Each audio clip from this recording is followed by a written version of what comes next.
Chan sao pi kharao mi cho ke bai in dam na ko lin hi lei a kan vai si tha tha le si boy sa sang kan fu na i chin lung tak sa dam na king kan hu khâu lâu Giêsu long hi cam đam na chin lung kharao azomi na thâu zangu na zum na in fadot dam ter na si chang thâu chang no kan dam ter chang ati Thing hui na chu Giêsu min in an thiang i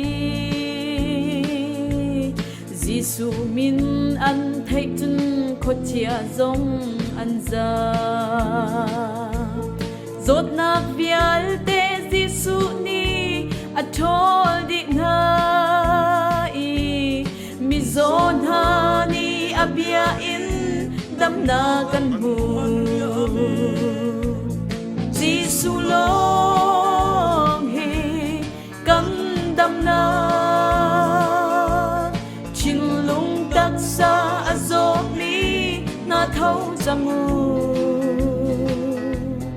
na zum na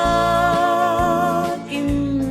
fadot dam ter na si chang thâu chang no kan dam ter chang ati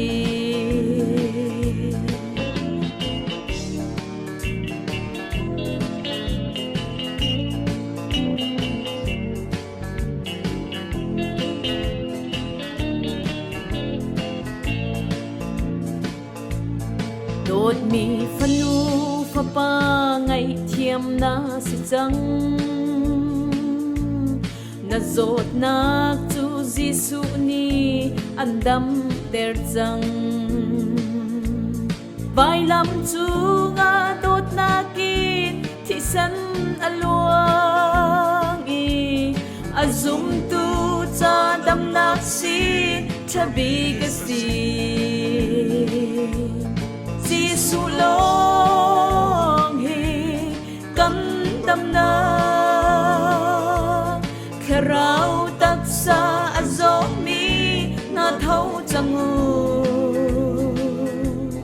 na zup na kim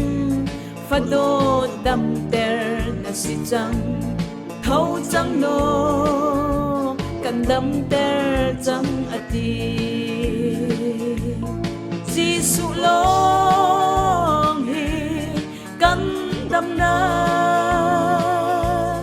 chin lung kharao azomi na thâu zangu na zum na kim fadot dam ter na si chang thâu chang no kan dam ter chang ati